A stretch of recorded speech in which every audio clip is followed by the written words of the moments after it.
Et voilà, donc on se retrouve dans ce contexte toujours de la même série, d'offrir un refuge et un abri, une hospitalité et un soin compatissant aux mots, euh, aux mots perdus, aux mots blessés, aux mots souffrants de notre vocabulaire, surtout de la langue française en l'occurrence, parce que je pense que comment dire, cette blessure du langage, cette souffrance du langage affecte toutes les civilisations. Je ne suis pas très au courant, mais c'est certainement vrai dans d'autres civilisations que la France, mais c'est un grand mystère pour moi, cette question-là. Ce qui m'intéresse, je crois d'ailleurs beaucoup, c'est oui, cette question du langage. C'est une réflexion théologique sur le langage, sur la vie du langage, sur la vie sur la souffrance du langage, enfin, qui a fond une répercussion ou un prolongement théologique, si on pense justement que la parole de Dieu même subit la souffrance, subit de malentendus, subit la croix. Enfin, il y a quelque chose qui est très profond dans la souffrance du langage, qui est liée au mystère de la croix, en fait. Mais ça, bon, c'est un autre sujet, mais ça vaudrait la peine d'avoir une réflexion théologique sur la passion, la passion de la parole dans la culture. Et donc aujourd'hui, j'ai choisi comme un mot qui est euh,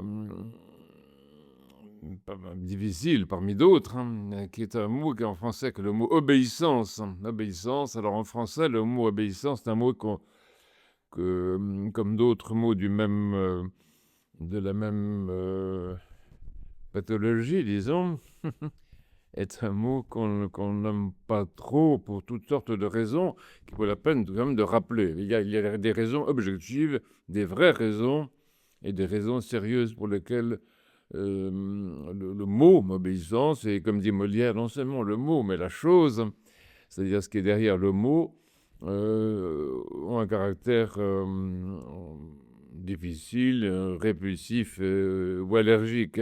C'est vrai que le mot, enfin en français dans l'usage tel qu'il est devenu actuel, disons, le mot obéissance a une connotation plutôt pas une connotation militaire, il a une connotation institutionnelle. Il est perçu comme incompatible avec la liberté, il est perçu comme lié à l'exercice d'un pouvoir abusif, d'un pouvoir despotique, pas d'obéissance. Derrière le mot, la représentation, la représentation mentale de l'obéissance, il y a l'image d'un pouvoir excessif, d'un pouvoir despotique, d'une tyrannie sur les êtres, sur les gens, sur les choses, sur les animaux eux-mêmes aussi. La relation avec le monde animal est une relation qui se montre depuis le début des temps. On voit que l'animal souffre beaucoup, surtout certaines espèces animales ont souffert beaucoup justement d'une perversion en fait de l'obéissance. Alors que ce soit dans le monde animal, qu'il ne faut jamais oublier, le monde des créatures souffrantes ou le monde humain, la place des enfants et des femmes en particulier est une place particulièrement euh, meurtrie par une perversion de l'obéissance qui donc est assimilée à des formes de soumission, d'asservissement et d'écrasement. L'obéissance peut être vraiment écrasante, peut quand même tend à transformer l'être humain en une chose finalement dans l'obéissance pervertie telle qu'elle est quand même euh, manifeste dans l'histoire, dans la civilisation, dans beaucoup de civilisations quand même, tend à une forme de robotisation de l'être humain. Enfin, l'esclavage de même, l'esclavage consiste à considérer l'être humain, au fond, comme une machine à faire la volonté d'un autre, hein. Et donc l'obéissance, c'est ça, c'est faire à quelqu'un une action que cette personne ne peut pas vouloir par elle-même, mais qu'elle va faire parce que je veux qu'elle la fasse. Vous voyez. Et donc cette manière de fonctionner était particulièrement répugnante et odieuse. Enfin, ça a pu marcher pendant des siècles et dans certaines civilisations où la révolte n'était pas possible. Mais c'est vrai qu'on arrive à une époque qui est une belle époque pour ça, c'est que des situations qui étaient supportées, subies, ne sont plus subies.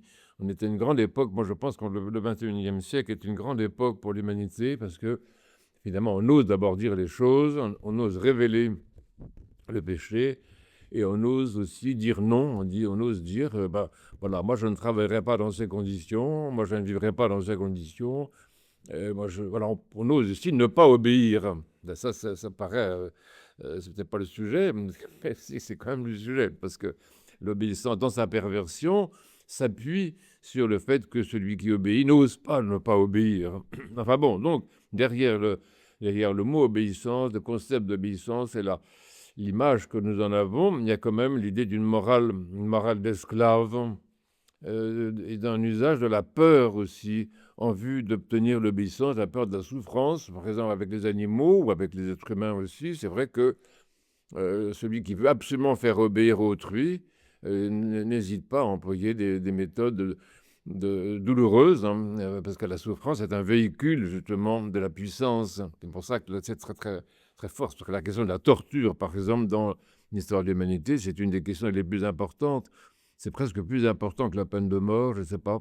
Parce que dans la torture, on cherche vraiment à faire fléchir la personne et à l'obliger à dire ou à faire ce qu'elle n'aurait pas voulu faire par elle-même. Bon, c'est vrai qu'il y a des abus réels, hein.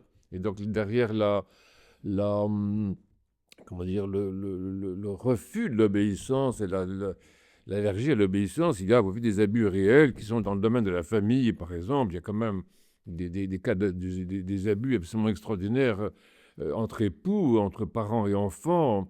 Dans le domaine de la religion, n'ayons quand même pas peur de balayer devant notre porte, même dans une église.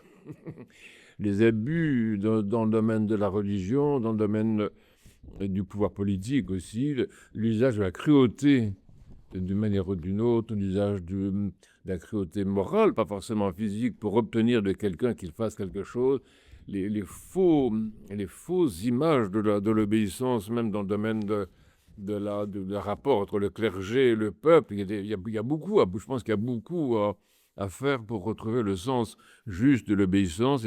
Et au fond, il faut savoir que très souvent, un mot répulsif, ce n'est pas le mot qui est répulsif, c'est tout ce qu'il y a derrière, c'est la réalité qu'il véhicule qui est devenue absolument nauséabonde et insupportable. Il y a quand même des personnes, si vous voulez, enfin, moi je connais des personnes qui ont quitté l'Église depuis très très longtemps pour ce type de raisons, vous voyez, qui ont perçu des abus dans le domaine de l'obéissance absolument insupportables et absolument incompatibles avec le mystère même de la liberté tel que le Christ le prêche. Donc, il y a des raisons, ça c'est assez important. Mais les mots blessés que nous avons, qui se réfugient chez nous et que nous prenons comme ça pour les réchauffer et les soigner, ce sont des mots qui souffrent à juste titre, hein. Ce ne sont pas comment dire, ce n'est pas accidentel, ce n'est pas comment dire, excessif. Il y a un vrai problème derrière l'obéissance dans la civilisation occidentale en particulier, mais pas uniquement, et dans la plupart des civilisations quand même. La grande civilisation, si on avait le temps, on regarderait ça de très près. C'est pour ça qu'il y a aussi la possibilité de la désobéissance. L'être humain, le pauvre être humain, il fait ce qu'il peut, et l'animal, il fait ce qu'il peut aussi. Et quelquefois, il ne peut pas désobéir, mais s'il peut désobéir, ben, il désobéit. Hein, ce qu'on appelle le refus d'obtempérer dans le droit, la désertion, le conflit, la révolte sont quand même des attitudes qu'on ne peut pas disqualifier parce qu'elles correspondent comment dire, à un effort désespéré d'exister quand même, d'exister, de ne pas être écrasé par une obéissance pervertie qui est tellement forte, tellement puissante, appuyée sur des pouvoirs religieux, politiques, moraux, terribles, terribles, terribles. Donc l'être humain se débat quelquefois, et l'esprit de désobéissance, si vous voulez, c'est quand même c'est respectable quelque part, quelque part. Mais également, il faut savoir que l'esprit de désobéissance trouve des prétextes à s'exercer, comme on le voit au paradis. C'est très intéressant, l'histoire du paradis, vraiment toujours la référence. On voit très bien que Satan prêche la désobéissance pour attirer à lui, pour se faire obéir lui-même, parce que finalement, on obéit toujours à quelqu'un, on obéit toujours à quelque chose. Et Saint Isaac le Syrien, qui est très intéressant, Saint Isaac le Syrien dit bien ça, il dit il y a trois volontés à l'œuvre dans la création. Il y a la volonté divine, il y a la volonté humaine, mais il y a aussi la volonté diabolique. Et finalement, l'être humain, dans ce contexte du mystère de l'obéissance, ou de la désobéissance, il est confronté à ce jeu des libertés. C'est vrai que souvent, désobéir d'un côté, c'est en fait l'obéissance à quelqu'un d'autre. C'est l'obéissance, mais pas toujours, pas toujours, parce que je viens de le dire, la désobéissance est respectable, mais dans la profondeur, dans l'expérience spirituelle, l'expérience intérieure, l'expérience ascétique, on voit très bien que la non-obéissance, c'est généralement parce qu'on obéit à notre volonté. Donc c'est vrai que là, on touche avec cette référence à Saint Isaac, on touche à un mystère très profond qui est en fait la possibilité de considérer que l'obéissance serait un vrai mystère intéressant et un vrai mystère profond. C'est-à-dire que voilà, j'ai du mal avec tel type d'obéissance, mais en fait, si j'arrivais à obéir à quelque chose ou à quelqu'un, peut-être que ça pourrait me libérer, mais ça peut aussi me détruire. Donc, il y a des formes d'obéissance destructrices, comme il y a des formes de désobéissance destructrice, et on peut aussi trouver dans la tradition des pères ascétiques, et dans l'Évangile lui-même, en fait, une profondeur très très grande dans le mystère de l'obéissance. Et d'abord, on s'aperçoit que dans les écrits des saints, les écrits des pères et dans l'Évangile, en particulier dans l'Écriture sainte aussi en général, et finalement, j'allais dire dans la Bible en général, le mystère de l'obéissance existe, mais comme essentiellement un mystère qui suppose la confiance, qui suppose la crédibilité, qui suppose l'amour, en fait, que c'est presque pas possible d'obéir si on n'aime pas. On se rend compte que l'obéissance, dans sa profondeur, elle est générée, voilà, je cherche les mots, mais elle est générée par l'amour, en fait. Et c'est ça le mystère très très profond que le Christ a révélé dans l'Évangile.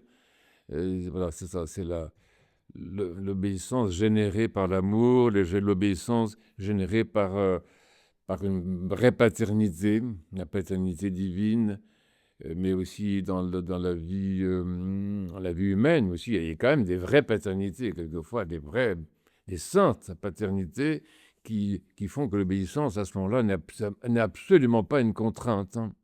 Alors c'est ça qui est intéressant, c'est en fait arriver à trouver la relation entre obéissance et liberté, s'aperçoit qu'il y a des formes d'obéissance libre. La libre obéissance, même Saint Paul parle de ça, il parle de ça à propos de notre relation avec les autorités. Il dit qu'en fait, notre obéissance aux autorités, c'est une obéissance par motif de conscience. C'est-à-dire, nous choisissons d'obéir, mais nous pourrions choisir autrement. Mais ça, c'est sur un certain plan. Mais plus en profondeur dans la vie profonde de l'être humain, la vie intérieure, de l'homme intérieur, comme on dit, et la vie qui nous conduit au salut, en fait. Il y a, disons, un mystère d'obéissance très très profond qui n'a aucun rapport avec aucune règle, aucune contrainte, et qui est l'obéissance libre dont on voit la manifestation beaucoup dans l'icône de la Mère de Dieu. Avant même de nous tourner vers le Christ, c'est l'icône de la Mère de Dieu qu'on voit partout dans les églises, dans les maisons. La Mère de Dieu, c'est vraiment l'obéissante par excellence, mais c'est l'obéissance libre, comme on le voit dans le mystère de l'Annonciation, le oui de la Mère de Dieu, qui est le mot par excellence qui définit l'obéissance, oui. Ce oui est un oui sans contrainte, c'est un oui libre, c'est un oui qui fleurit après une délibération, qui fleurit dans la liberté. Et c'est un oui qui correspond aussi à ce qu'on doit appeler ici l'écoute.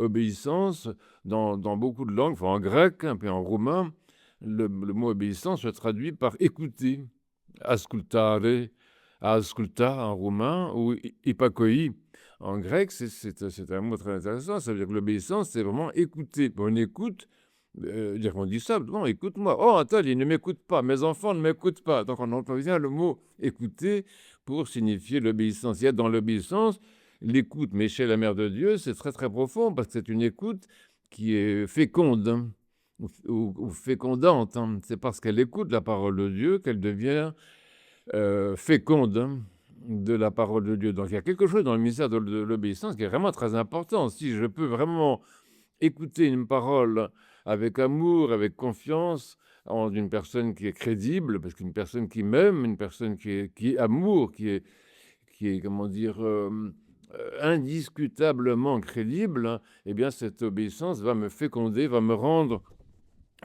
fécond, il va me rendre créateur, il va me rendre actif, et va m'épanouir, m'épanouir. Et on voit justement que la Mère de Dieu, c'est la personne épanouie, et pourtant, Dieu sait, comme on dit, que l'obéissance, dans son cas, ça l'a quand même conduit à une vie très très difficile, comme vous l'avez annoncé le vieillard Simeon. Vous savez très. Donc il y a ici, il y a l'obéissance libre, la libre obéissance qui est vraiment la clé de ce mystère très très grand, et aussi comment dire, une dimension qui va avec cela, qui est l'idée d'une obéissance libératrice, hein. Et ceci a été beaucoup développé par les pères esthétiques. Je parlais de Saint Isaac le Syrien, mais bon, il y a bien des tas d'anciens qui ont développé ce thème-là, surtout les anciens qui s'adressaient au milieu monastique, hein. Donc, par exemple, bon, il y a l'échelle de Saint Jean Climac qu'on va lire tous les jours dans les monastères. Nous allons lire tous les jours l'échelle sainte de Saint Jean Climac pendant le carême, mais également, donc il y a un chapitre entier de l'échelle sainte de Saint Jean Climac, c'est le chapitre 4 de son livre, qui ne traite que de l'obéissance, mais l'obéissance vraiment dans le contexte monastique, c'est-à-dire la relation entre le père spirituel et l'enfant spirituel. Et donc il développe ça de manière très intéressante, c'est très long, il donne beaucoup d'exemples, c'est intéressant. Je pense que ça n'épuise pas le sujet, parce que tout de même, le mystère de l'obéissance est beaucoup plus vaste, hein, que ce qui est exprimé dans le contexte de la vie monastique cénobitique, qui est au fond le laboratoire de l'obéissance, c'est vrai, mais le mystère de l'obéissance est encore plus vaste que ça. Mais toujours est-il que ces saints-pères comme Saint Jean Climac ou Saint Jean Cassien, Saint Isaac le Syrien lui-même, parlent de l'obéissance libératrice. Pourquoi? C'est vrai que ça paraît bizarre quand même, dire que l'obéissance puisse être libératrice. C'est très difficile même pour moi, je veux dire, même en tant que Français, quand j'ai commencé à essayer de suivre la tradition des pères, et quelques années maintenant, c'est vrai que le mot obéissance est un mot qui était inacceptable pour moi. Je ne voyais absolument pas ce que ça pouvait dire. Ça pouvait signifier qu'une perte de liberté. Pour moi, je voyais l'idée que l'obéissance soit libératrice. Cette idée-là, j'ai mis, je pense, quand même quelques temps à l'intégrer, et il a fallu que je la mette en pratique aussi pour la comprendre. Alors ça, ceci est très important, parce que d'après les pères et d'après notre expérience de chrétiens dans l'église, dans notre église, l'obéissance est libératrice parce que j'accepte de faire confiance dans la liberté d'un autre. Et que donc c'est cette relation-là, quelqu'un a dans ma vie suffisamment de crédibilité, quelqu'un que j'aime suffisamment, dans qui j'ai suffisamment confiance, que je peux l'écouter sans avoir la peur de me perdre. Déjà, donc ça implique cette confiance. Mais après ça, le fait de l'écouter, de faire sa volonté plutôt que la mienne, ça me libère. Ça me libère. Mais ça me libère de quoi? Eh bien, de ce qui m'a servi, de ce qui fait de moi, en fait, justement quelqu'un de dépendant. C'est principalement l'amour de moi-même, le faux amour de soi dont parle saint Maxime le Confesseur, là, Saint-Maxime a des pages très intéressantes là-dessus, justement. Donc, en fait, la clé de l'évolution de l'être humain, c'est la libération du faux amour de soi, qui est en fait l'idolâtrie de soi, euh, générée beaucoup par l'instinct de conservation, l'instinct de conservation, pas seulement au point de vue physique, mais même au point de vue psychologique, au point de vue spirituel, cette espèce de peur de, la peur de la mort, en fait. La peur de la mort. Alors, en fait, l'obéissance est une acceptation de la mort, quelquefois, quelque part, puisque j'accepte de mourir à ce à quoi je tenais, mes opinions, mes décisions, mes caprices, mes fantaisies. J'accepte de mourir à ça, de renoncer à cela, de mettre cela entre parenthèses, parce que je crois que ce que l'autre veut est mon bien et que j'arrive à investir complètement ma confiance dans cette volonté d'autrui. Donc l'obéissance est libératrice parce qu'elle me libère principalement de ce qu'on pourrait appeler le caprice, la fantaisie, la fausse autonomie. La fausse autonomie, je dors, je fais ce que je veux, je mange quand je veux, je sors quand je veux, je fais ce que je veux, je ne mange, j'ai de compte à rendre à personne, je dispose de moi complètement, etc. Bon, tout ce fonctionnement de fausse autonomie qui est issue quand même en grande partie de la perte du paradis, parce que l'autonomie, c'est ce que Dieu veut pour l'homme, mais Dieu veut une autonomie dans l'amour. Et l'obéissance, c'est ce qui génère l'autonomie dans l'amour. Bon, mais la fausse autonomie est une autonomie qui se croit autonome quand elle désobéit et quand elle se rapporte principalement à aux critères qui sont les siens et auxquels elle ne veut absolument pas renoncer. Donc l'obéissance est libératrice parce que j'accepte qu'un autre me dit ce qui est bon pour moi et j'accepte de croire, mais ça c'est énorme aussi évidemment, ça implique quand même beaucoup d'amour et de foi, j'accepte de croire qu'autrui c'est mieux pour moi, ce qui est bon pour moi. Bon, alors ça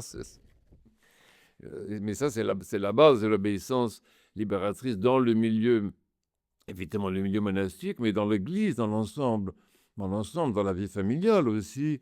Je, je, je peux obéir, je peux dire oui à quelqu'un parce que je suis persuadé qu'il ne veut que mon bien. Donc c'est ça, là, c'est ça évidemment qui est extrêmement important. Alors c'est vrai, ce que nous vivons, ça nous le vivons par exemple beaucoup dans les périodes de carême. Je pense qu'il y a quelque chose de très important dans l'expérience de l'Église, c'est justement la restauration de l'obéissance à certaines périodes, enfin, en général sur toute l'année, disons, mais particulièrement pendant les périodes de carême où comment dire, nous sommes initiés, on va dire, au mystère de l'obéissance, hein, en mettant notre confiance dans ce qu'on appelle la tradition. C'est quelque chose qui est très très fort, c'est la base, c'est une des bases de l'Église, c'est comment dire, l'obéissance à la tradition. Et on voit toutes les formes d'hérésie, de schisme et de brisure dans l'histoire des chrétiens, viennent des formes de désobéissance, du fait que des êtres humains n'ont pas voulu, n'ont pas pu, n'ont pas compris, n'ont pas su, enfin, bref, n'ont pas, comment dire, été capables d'obéir à la tradition, de considérer que les pères anciens avaient quand même une expérience et que c'est pas parce que tu vis au XXIe siècle que tu es forcément plus intelligent que les autres. Vous voyez, même si nous vivons une époque extraordinaire que j'aime beaucoup, voilà, les anciens ont dit, il y a une... oui. Et donc on va suivre ça, l'expérience du carême, c'est vraiment un acte de confiance, un acte d'obéissance profonde dans la tradition des anciens, des apôtres, des pères, de tous ceux qui ont vécu avant nous et qui nous guident sur le chemin du salut. Et c'est vrai que ce n'est pas si facile. Je vois, on discute avec les uns et les autres. C'est difficile pour nous d'obéir dans des domaines très très concrets comme le domaine de l'alimentation, le domaine de la sexualité, le domaine de l'argent, le domaine des distractions, le domaine du confort. Bon, accepter d'obéir hein, dans des domaines comme ça, c'est vrai que c'est quelquefois euh, presque héroïque pour certaines personnes, tellement l'attachement à leurs habitudes, tellement l'attachement à nos habitudes, je parle pour moi-même, tellement l'attachement à nos valeurs, à nos idées, etc., est fort. Mais donc c'est pour ça qu'il y a vraiment une libération de soi si on arrive à entrer là-dedans. Alors, c'est vrai que ceci se rapporte à un exemple qui pour moi est très important c'est l'exemple de l'apprenti. L'apprenti qui vient dans un atelier pour apprendre, justement, mais il ne vient pas pour discuter tout ce que lui dit le maître, hein. S'il vient dans un atelier de menuiserie, il ne va pas expliquer au maître comment on s'occupe de travailler le bois. Il vient pour apprendre, il vient pour écouter. Et donc là, notre statut de chrétien, parce que l'obéissance, c'est quelque chose de... Enfin, comment dire, une réalité, une expérience proprement biblique, en fait, proprement chrétienne et proprement celle du disciple. Le disciple, qui est celui qui écoute, qui apprend, qui suit, qui regarde aussi le maître, pas seulement qu'il écoute, et qui regarde comment il le fait, il est vraiment comme un apprenti, et l'apprenti est celui qui obéit. Moi, j'ai vu ça, des amis qui m'ont parlé de ça, qui sont des cuisiniers, par exemple. On leur a donné des apprentis qui sortaient d'une école, mais le garçon est resté 3 jours parce qu'il ne voulait rien apprendre. Il n'a rien apprendre, il arrive là, il sait tout parce qu'il a son CAP de cuisine et est absolument incapable de recevoir quoi que ce soit de la part du maître. Donc on ne peut pas le garder parce qu'il n'apprendra rien. Quelqu'un qui n'obéit pas, quelqu'un qui ne peut pas y obéir, quelqu'un qui ne peut pas écouter le maître, et il n'apprendra jamais. Il n'apprendra jamais. Ça, c'est très important parce que notre vie en Christ, elle dépend beaucoup de cette attitude-là. Nous ne deviendrons jamais, ne serons jamais chrétiens si nous ne pouvons pas écouter les paroles de notre Maître qui est le Christ Dieu. Et non seulement écouter sa parole, mais suivre son exemple. C'est pour ça que nous le vénérons toujours dans son icône, suivre l'exemple des saints, de la Mère de Dieu surtout, et de tous les saints. Nous ne serons jamais chrétiens si nous ne sommes pas obéissants. Nous allons construire autre chose, un christianisme d'idées, un christianisme de valeurs, une philosophie religieuse, tout ce qu'on veut, mais nous ne serons pas chrétiens. Parce que nous n'aurons rien appris de notre Maître, il ne nous aura rien transmis, nous n'aurons rien reçu de lui, et nous n'auront pas été fécondés par son exemple. Et c'est pour ça que Dieu s'occupe de ça beaucoup. Et Saint Basile, j'aime beaucoup l'anaphore de Saint Basile dans la liturgie de Saint Basile, qu'on va entendre beaucoup pendant le carême, heureusement. Et Saint Basile dit ça, il dit que justement, que Dieu a donné à l'homme une loi. Mais il a donné une loi pas pour l'embêter, pas pour l'écraser, pas pour le déshumaniser, pas pour le contraindre, pas pour justement entretenir cette